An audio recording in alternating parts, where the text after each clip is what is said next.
The universal experience that we've all been through where we, are a teenager and we wake up one day and, our clothes don't fit. We're huge, we're hairy, we're horny, we're emotional, we're angry, we're hungry. Like what went on that night? What's going on?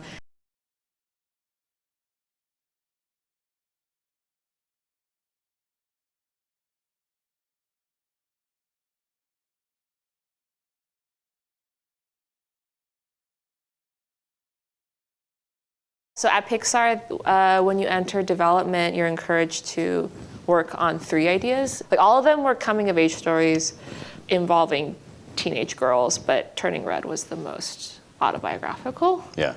And the weirdest. Like I literally pitched it as like a Chinese Canadian girl who undergoes magical puberty. It'll be like the Incredible Hulk meets Teen Wolf, but cuter and hornier. No. Wait, was that your pitch? No, I didn't say hornier, but it was the spirit of that. And I wanted to explore that phenomenon through a magical like a magical puberty metaphor. And wouldn't it be so funny to see this girl turn into a giant red panda every time she got really emotional or worked up or horny or angry. And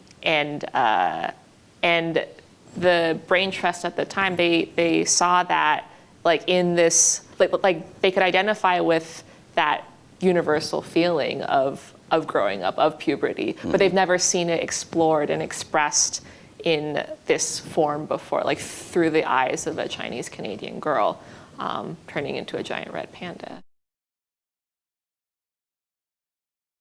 Yes, it was Billie and FINNEAS. The prompt we kind of gave them was for Nobody Like You. It was, we needed a song with lyrics that May's friends could sing to her when she's feeling really low, like like when she's a huge panda and she like hates her body, hates herself, and those lyrics need to like speak to her and like try to boost her confidence. And they came back with that. And I think it was something that FINNEAS intentionally did. Like he and Billie enjoyed the double negative. We knew that Billie and FINNEAS could write lyrics that could really speak to May and her friends and that generation. And we also knew that Billie herself was a fangirl once of Justin Bieber. Like when she was 13. It's in the doc. We knew that she could like empathize with and connect with the character May as well.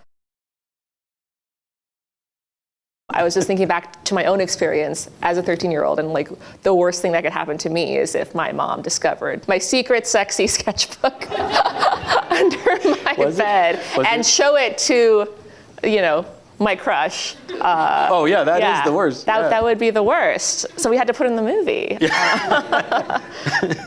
Is that what was in it? Was it like sexy drawings and? Yeah, just weird.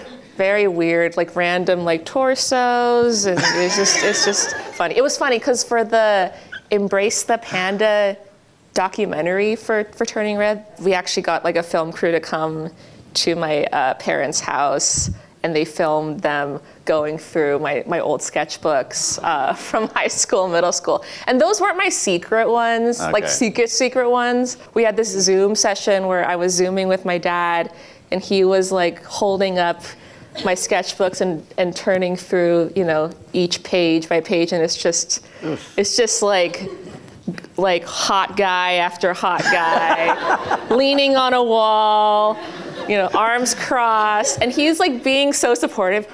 He's like, I love the line quality on the bicep here. I really love how you just emphasize like the back muscle here. And I was like, okay, thanks, Dad, thanks. That's from his anatomy books that he gave you, right? I was like, thanks to you, Dad. And he's like, yeah, you studied the anatomy books well. And I was like, thanks.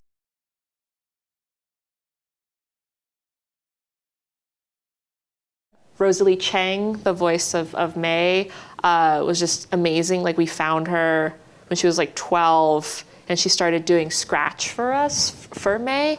I immediately fell in love with her voice because she sounded so real and dorky and just authentic. She was homeschooled in Fremont. She's already applying to college at the time, and it just felt like she was May. But then we felt like we needed like an actress who could really bring, humor drama and warmth to her mother, to Ming's character. And that could have only been Sandra Oh, who I'm such a huge fan of since like Grey's Anatomy and Sideways, and the fact that she's Canadian too. Oh yeah. Was doubly awesome.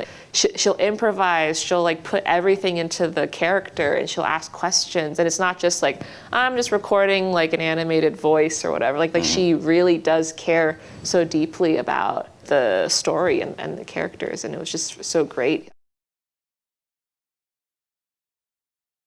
This experience of being overwhelmed by your parents and wanting to carve out your own independence for yourself is very universal. And it's kind of your job as a director to kind of get people excited and connected with this very specific idea. Making the movie was amazing because there were so many people on the show, like a lot of dudes, who just identified so much with May and her experience and her struggle, and it was just really cool to see that, and to see that you don't have to, like, a universal story doesn't have to star like a white person or a boy in order to be like understood by and empathized with by people from all over the world. We've all had this like experience of being horribly embarrassed by our moms.